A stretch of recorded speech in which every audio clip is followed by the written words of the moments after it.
कभी सोचा है कि एक बिल्कुल आम अच्छा भला दिन पलक झपकते ही एक भयानक ख्वाब में कैसे बदल सकता है? आज हम एक ऐसी ही फिल्म की कहानी में उतरेंगे जो जहन को पूरी तरह से झंझोड़ कर रख देती है। तो चलें इस अजीब दुनिया में कदम रखते हैं। हुआ क्या ये किसी की जान ले सकती है? मतलब ये सुनने में कितना अजीब लगता है ना, लेकिन यही सवाल इस फिल्म की बुनियाद है, एक ऐसी दुनिया की जहां सबसे आम चीजें ही सबसे बड़ा खतरा बन जाती हैं। तो कहानी शुरू होती है एक बिल्कुल ही आम दिन से। स्कूल की बस है जो तालिबात की हंसी मजाक से गूंज रही है। सब कुछ नॉर्मल है और ये रही हमारी मेन कैरेक्टर मुत्सुको, जो अपनी ही दुनिया में गुम कुछ लिख रही है। मोत्सुको का पेन नीचे गिरता है और जैसे ही वो उसे उठाने के लिए झुकती है ना, बस वहीं सब कुछ बदल जाता है। एक नजर न आने वाली ताकत, जैसे हवा का कोई तेज तरीन झोंका, बस को बीच में से दो टुकड़ों में काट देता है। और जब मुत्सुको सर उठाकर देखती है तो जो मंजर उसके सामने है वो नाकाबिले यकीन है। बस का ऊपर वाला हिस्सा गायब है और इसके साथ ही उसकी तमाम सहेलियां भी। वो अकेली बची है सिर्फ इसलिए क्योंकि वो झुकी हुई थी। अब वो इस तबाही के बीच बिल्कुल अकेली और खौफजदा खड़ी है।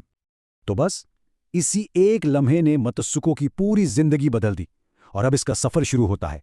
एक ऐसा सफर जहां उसे भागना है, एक ऐसे कातिल से जो नजर ही नहीं आता, एक ऐसी ताकत से जो हवा की तरह हर जगह मौजूद है।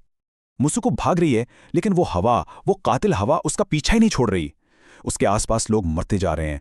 वो एक नदी के पास पहुंचती है, ये सोचकर कि शायद वहां पनाह मिले, लेकिन वो नदी पानी से नहीं, लाशों से भरी हुई है। वो इतनी मायूस हो जाती है कि एक मरी हुई लड़की के कपड़े पहन लेती है, शायद ये सोचकर कि अपनी पहचान बदलकर वो बच जाएगी। भागते भागते मुत्सुको आखिरकार एक स्कूल पहुंचती है, लेकिन यहां कुछ गड़बड़ है। तालिबात की यूनिफॉर्म अलग है और माहौल जाना पहचाना तो लगता है, लेकिन ये उसका अपना स्कूल नहीं है। और यही कहानी का पहला बड़ा मोड़ है। जैसे ही वो इस स्कूल में कदम रखती है ना, मुत्सुको की हकीकत की दीवारें समझें गिरना शुरू हो जाती हैं। अब सवाल ये नहीं कि कातिल कौन है, बल्कि सवाल ये बन जाता है कि हकीकत खुद क्या चीज़ है। वहां उसकी एक दोस्त उसे समझाने की कोशिश करती है, एक थ्योरी देती है कि शायद ये कोई आईने की दुनिया हो, मिरर वर्ल्ड, जहां हर चीज़ उल्टी होती है। और ये पहला इशारा है कि जो कुछ हो रहा है वो शायद वैसा नहीं जैसा नजर आ रहा है। लेकिन सुकून कहां? ये लम्हा भी ज्यादा देर नहीं टिकता। अचानक उनकी टीचर क्लास में आती है और मशीन गन से फायरिंग शुरू कर देती है। और एक बार फिर मुत्सुको सिर्फ इसलिए बच जाती है क्योंकि वो ठीक वक्त पर नीचे झुक जाती है, जबकि उसकी पूरी क्लास मारी जाती है। एक कातिल टीचर, और ये तो सिर्फ शुरुआत थी। अब मुत्सुको की दुनिया एक ऐसे अजीब खेल में बदल जाती है जहां रूल्स हर पल बदल रहे हैं और उसकी अपनी पहचान भी उसके हाथ से निकलती जा रही है। और अब जो तब्दीली आती है ना, वो सबसे अजीब है। ये तब्दीली मुत्सुको के अंदर आती है। उसकी अपनी शनाख्त ही बदलने लगती है। एक पल वो स्कूल की लड़की है, अगले ही पल वो दुल्हन बनी अपनी शादी में खड़ी है, और फिर अचानक वो एक मैराथन रेस में दौड़ रही है। मतलब उसका अपना वजूद ही एक पहेली बन गया है। और यह हकीकत और भी अजीब होती चली जाती है। इसकी शादी एक बहुत बड़े सुअर से होने वाली है। इसकी सबसे अच्छी दोस्त उसे बचाने के लिए खुद कातिल बन जाती है। रेस में उसकी वही सहेलियां जो मर चुकी थीं वो इसे चेयर कर रही हैं। मतलब मंतिक या लॉजिक नाम की कोई चीज़ बची ही नहीं है। फिर आता है एक बहुत ही अहम लम्हा। उसकी दोस्त उसके सामने एक राज खोलती है। वो अपने हाथ में लगी एक तार दिखाकर मुत्सुको से कहती है कि इसे खींचो, ये कहते हुए कि इससे वो इस दुनिया से बाहर निकल सकती है। वो तार, वो एक चाबी है, एक ऐसी चाबी जो इस पूरे खेल का, इस पूरे भयानक ख्वाब का राज खोलने वाली है। तो अब पता चलेगा कि मुत्सुको की इस खौफनाक हकीकत के पीछे आखिर सच क्या है।